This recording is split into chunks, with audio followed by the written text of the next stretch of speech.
Hey everyone, welcome back to Pine Hollow Auto Diagnostics.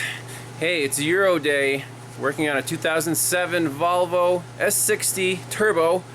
Customer complaint is blower motor doesn't work and it's getting cold outside, rainy and wet, needs a defrost. So let's start on this thing. I did a little bit of research here on the system. First thing I want to do is just pull up a wiring diagram instead of reading text, just to get a layout of this circuit. Get some lighting. So here is our, let's see here, passenger compartment fan motor behind right side of dash and HVAC unit.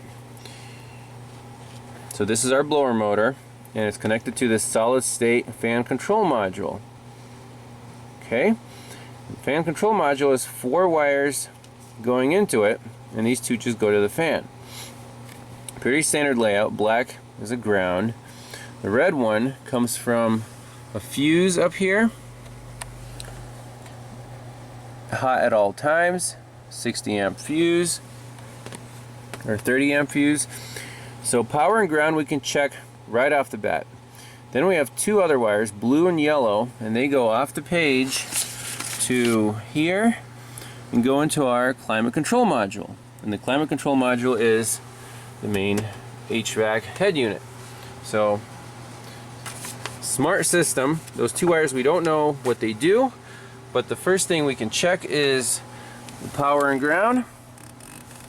Glove box is out. Here's our blower motor. Here's our connector. We only have 4 wires. So those internal wires that go to the blower motor are probably inside this module. However, we have our black and our red. So easiest thing to do here, test light. Hook up the black and the red. Get you guys up on a little tripod here.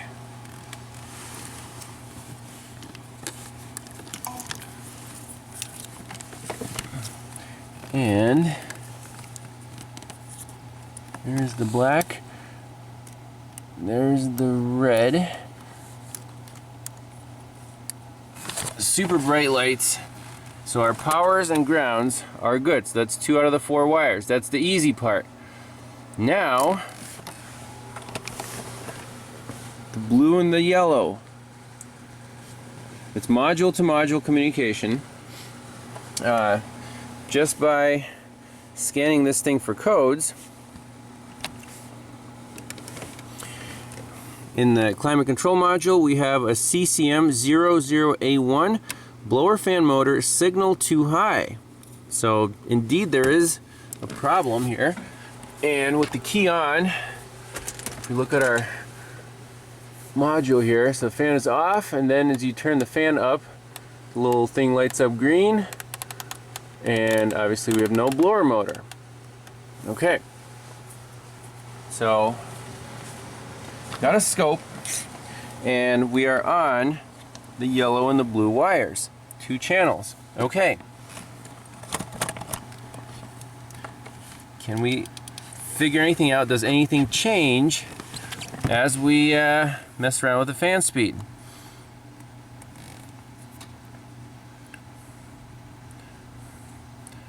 I mean, this kind of looks like garbage, doesn't it? 0 to 0.6. That's not a pulse width modulated signal, and it does not depend on the fan speed. And if I turn the key off, the key is off. Make sure your ground for your scope is good, and it is. If we disconnect the ground, you get that. So we believe that signal, but however, I don't like the signal. Key on.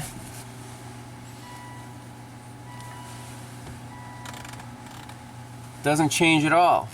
Next easiest thing to do is just unplug this connector. I'm wondering what will happen. Oh, come on.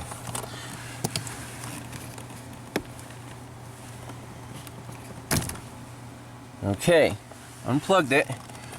There's our signal now.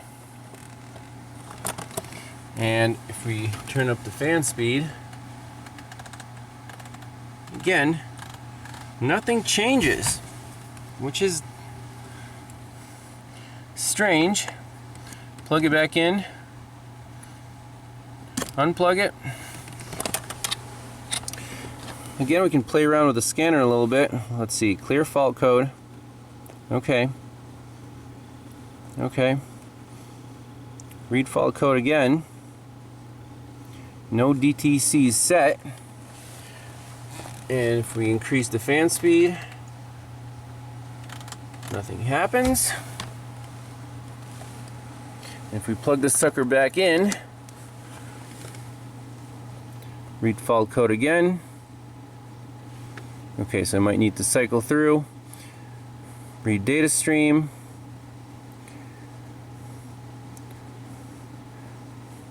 There's blower fan knob. Let's see what we have here. Option switch.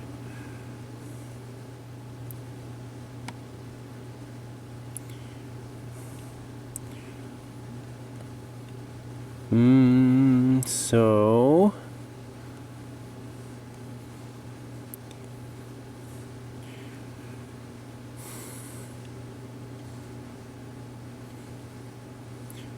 that's all we have related to the blower fan are those two data PIDs. Green LED unlit, red LED is lit, and we turn the fan speed up. 1 lit, 2 lit, 3, 7. Okay, so at least that works, but not really useful. What if we go to special function? Programming the climate control module. Just want to see if there's a bidirectional control on this fan. Or what are the signals supposed to be? So here's where you need to do some research. Again, got like 4 tabs of all data open, and input signals. There's a blower fan. It's a diagnostic signal and control signal. So those 2 wires are like, one is control, the other one's diagnostic, and neither one's changing, so that's not good. And it's saying, you know, the fault code was this CCM00A1 signal too high. Again, I'm going to read up on it and see if we can figure anything out. So that little ripple that I'm a little concerned about, that was just the charger.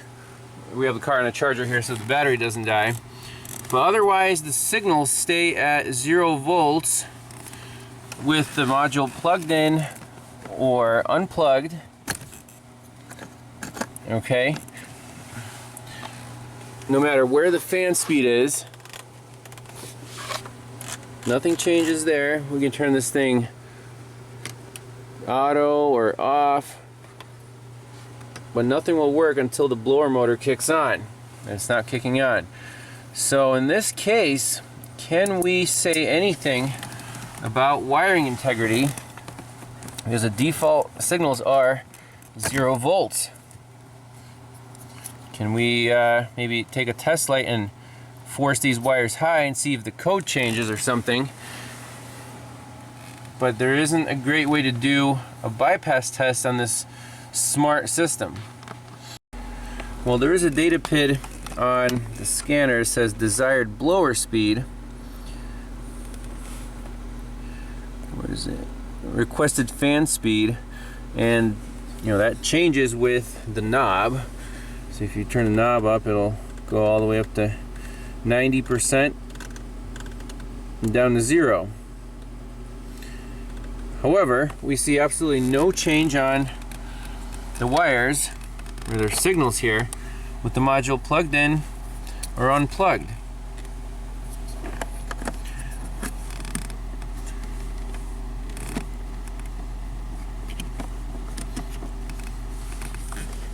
Again, up, down, no response at all. The last thing we can try in terms of bypass test is just putting a test light across the from a power to those control pins and seeing if there's any response from the module at all.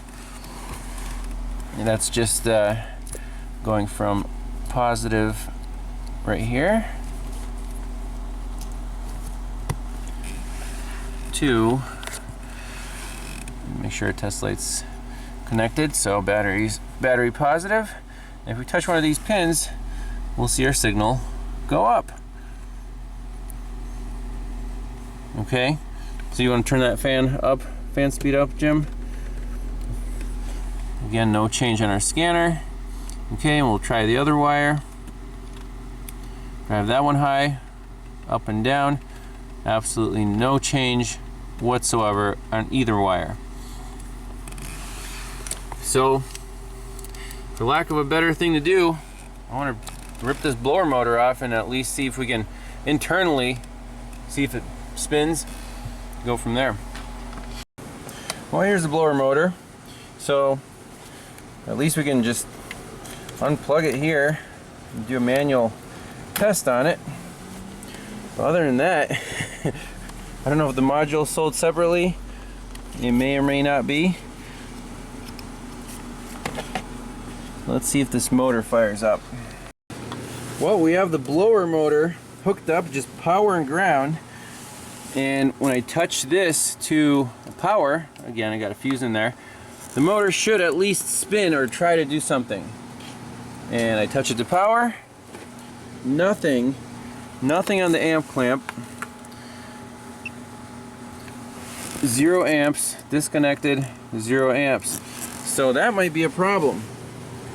Now my question is, okay, so let's say the blower motor itself doesn't have any continuity through it. Can we still say if the module's good or bad, or is this whole thing sold together? Because we still need to verify that the controller's good and those wires. It's still a variable. So what I want to do, if this load is bad, we can substitute a load into here, into this module, put like a bright test light on there, and see if we can control the test light using the control panel. And if everything works, we just need the actual blower motor itself. Just a second way to verify we have no continuity is hook it up on the ohm scale, and if we spin the motor, let's see if anything changes.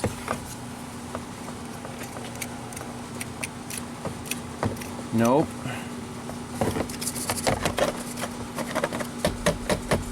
Bang it around.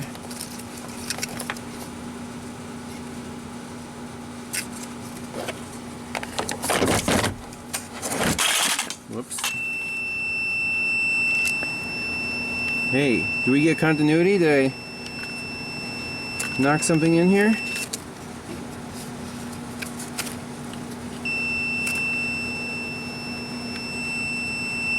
Look at that, and I turn it a little bit. You're losing it. Cool. Well, I used my test light to poke around in the brushes area, got some continuity, and now we got everything plugged in. I'm going to hold this, turn up the fan speed. Fixed. No parts required. So basically, okay, so everything works, the wiring's good. Now I want to go back to the scope and look at those signals so we at least have a known good. But this thing, yeah, it needs a blower motor. Alright, so 2 channels, look at that. Now, one of them is at 9.1 volts, and the fan is off. Now if we turn to speed 1, the yellow channel goes to 6.8 volts and the green channel goes to 1. Second speed, 1.5 on the green, 5.6 on the yellow, speed 4. I'm just going to ramp it up.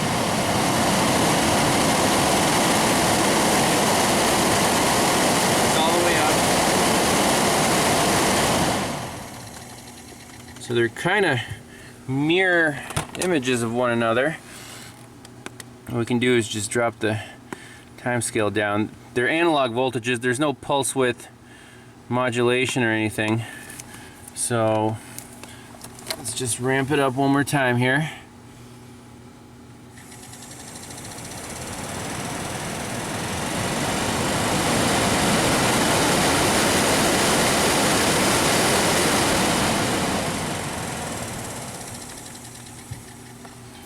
Okay, that's off.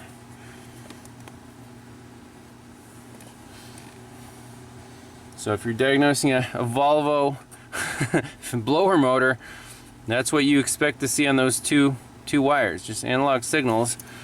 And it looks a little noisy. I guess we could do this on a more detailed level. Let's try again.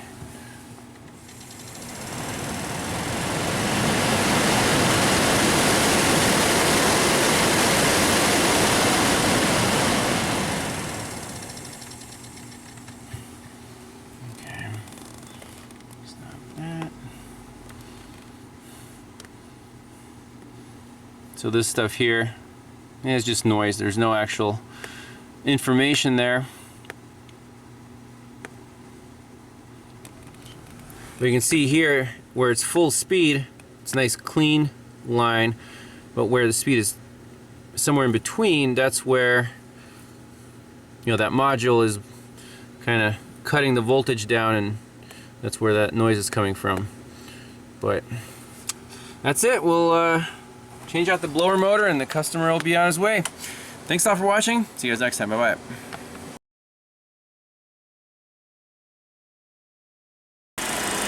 So, follow up on this Volvo with the blower motor. Blower motor now works, but the customer says he still has no heat, so he's not happy. What's the problem? Let's jump inside, take a measurement of the temperature of the actual, air coming out. It's snowing, he needs heat, and try to diagnose this further. So we're inside the car, it's fully warmed up, and first thing we want to check is the blend door operation. Now it has dual zone climate control. We have the levers maxed out all the way. And right here you see actual damper motor position left temperature, actual damper motor position right temperature. So if we turn these to cold, you can actually feel the blend door move, or you can hear it, and you can see the actual percent feedback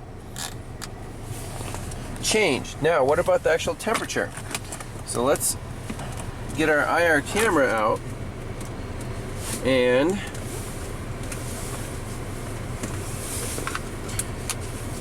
in the cold, we're all the way in the cold position. I have to figure out a good way to set up the IR camera on camera. Let's try to set you guys up here.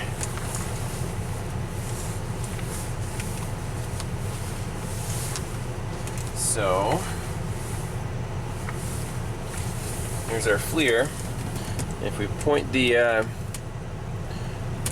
louver, so the right vent I have set on hot all the way, and the left one's on cold. So the hot one is about 60 degrees, and the cold one is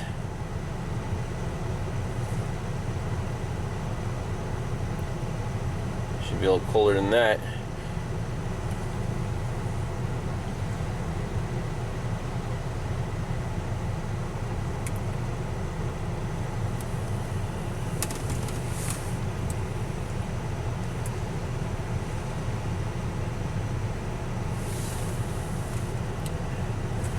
Now if we turn the cold one to hot, we should see that change pretty quickly. However, it's definitely not hot enough. It should be like 120 degrees. And again, it feels lukewarm. Not even lukewarm. So if the blend doors are good, next question is, are we getting enough coolant flow through the heater core? And again, under the hood, we can use the IR camera to check the two hoses, the in and the out. Now, if the inlet is hot, like, you know, engine temperature, whatever, 170 degrees, but the outlet, if it's really cool, then that tells us that there's not enough flow going through the heater core. All the heat that is going through, the slight flow, you know, it's getting transferred to the cabin, but it's not nearly enough.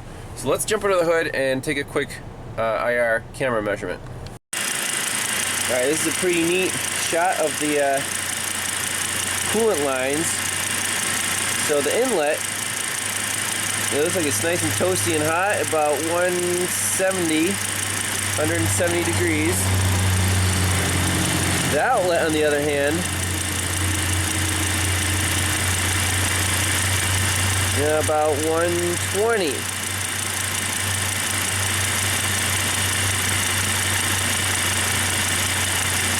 So definitely a temperature drop. However, it's not like cold. It's not 60 degrees.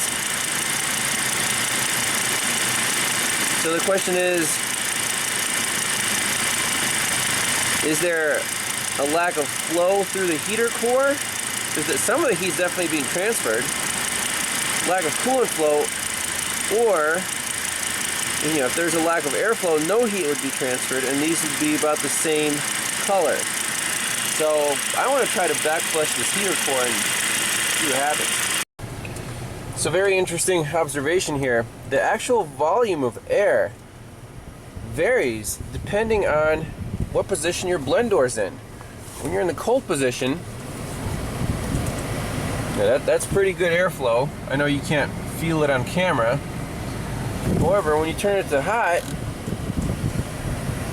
the airflow itself dramatically reduces. It's almost like you have your fan on low. While, you know, on the other side, if you turn it to cold, you get a lot more volume. So something is plugged up on the actual airflow stream through this heater core. As weird as that may sound, when the blend door is forcing the air through the heater core, we get a lot less airflow. So what can we say about that? Can we visually inspect the heater core, you know, like the face of it? I don't know. Did something get in there, build a nest?